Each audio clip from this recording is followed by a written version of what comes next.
195.86 ലക്ഷം കത്തുകൾ, 48 സിറ്റിംഗുകൾ.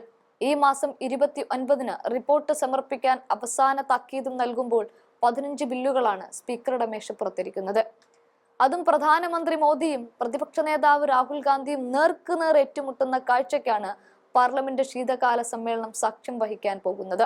അത്തരത്തിലുള്ള ബില്ലുകളാണ് സ്പീക്കറിന്റെ മേശപ്പുറത്ത്. അതിൽ ചില്ലറ കാര്യങ്ങൾക്കല്ല എന്ന് തന്നെയാണ് കാര്യങ്ങൾ ഓരോന്ന് പരിശോധിക്കുമ്പോൾ വ്യക്തമാകുന്നത്. സംഗതി വഖഫ് ബില്ലിന്റെ കാര്യമാണ്. കഴിഞ്ഞ വർഷകാല സമ്മേളനത്തിൽ പാർലമെന്റിനെ പിടിച്ചു കുലുക്കിയ ഒന്നായിരുന്നു വഖഫ്. ഒടുക്കം അത് പ്രതിപക്ഷത്തിന്റെ പ്രതിഷേധങ്ങൾക്ക് വിധേയമായി JPCക്ക് വിടുകയും ചെയ്തു.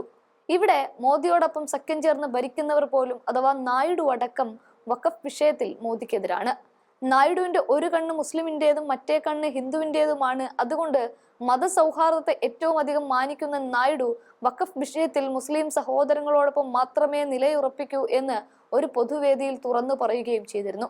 ഇതൊക്കെ കൊണ്ടെത്തിക്കുന്നത് കരട് രൂപം തയ്യാറാക്കിയ JPCക്ക് അത് പാർലമെന്റിൽ വരുന്ന 25-ന് തുടങ്ങുന്ന ശീതകാല സമ്മേളനത്തിൽ അവതരിപ്പിക്കുമ്പോൾ മോദിയും അമിത്ഷായും മാത്രം കൂടി ആലോചിച്ചെടുക്കുന്ന ഒരു തീരുമാനമായി നടപ്പിലാക്കാൻ പറ്റില്ല എന്നതാണ്.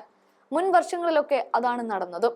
മോദി മന്ത്രിസഭയിലെ മറ്റു അംഗങ്ങളോട് പോലും കൂടി ആലോചിക്കാതെ അമിത്ഷായും മോദിയും മാത്രം അവർക്ക് തോന്നുന്നത് ബില്ലായി തയ്യാറാക്കി അവതരിപ്പിച്ച് ഒറ്റയടിക്കങ്ങ് പാസാക്കലായിരുന്നു എങ്കിൽ ഇത്തവണ അങ്ങനെയല്ല കാര്യങ്ങൾ.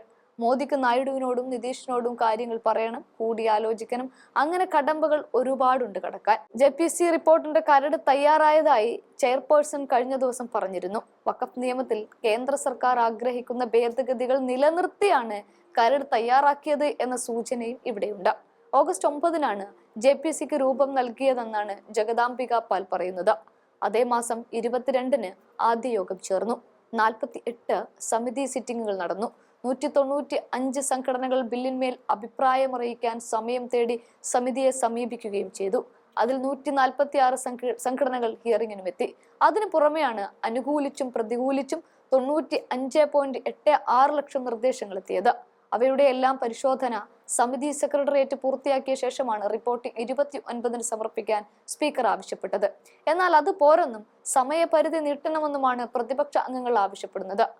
മോദിക്ക് അനുകൂലമായ തരത്തിലാണ് കരട് രേഖ എന്നതിന്റെ അടിസ്ഥാനത്തിൽ പ്രതിപക്ഷം യാതൊരു വിട്ടുവീഴ്ചയ്ക്കും തൽക്കാലം തയ്യാറല്ല.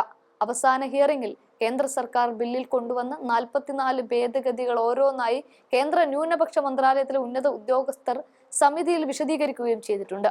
എന്നാൽ അവസാന ഹിയറിംഗ് ആണെന്ന് പറഞ്ഞിട്ടും അവരോട് തിരികെ ചോദ്യങ്ങൾ ചോദിക്കാൻ അവസരം നൽകിയില്ലെന്നും പ്രതിപക്ഷ അംഗങ്ങളായ രാജ, സഞ്ജയ് സിംഗ്, മുഹീബുദ്ദുള്ള നദ്വി, അസസുദ്ദീൻ ഉവൈസി, നദീമുൽ ഹക്ക് എന്നിവർ പരാതിപ്പെട്ടു. അതേസമയം വൈകിട്ട് 5 മണിക്ക് ശേഷം സമിതി നടപടികളുമായി മുന്നോട്ടു പോകാൻ പ്രതിപക്ഷം തയ്യാറായില്ല എന്നാണ് BJP അംഗത്തിന്റെ ആരോപണം. JPC അന്തിമ റിപ്പോർട്ട് 29-ന് സമർപ്പിക്കാൻ ആവശ്യപ്പെട്ട സ്പീക്കറെ ഉച്ചയോടെ ഫോണിൽ വിളിച്ച തൃണമൂൽ കോൺഗ്രസ് നേതാവ് കല്യാൺ ബാനർജി സമയപരിധി നീട്ടണമെന്ന് ആവശ്യപ്പെട്ടു. എങ്കിലും സ്പീക്കർ ഒന്നിനും തയ്യാറായില്ല.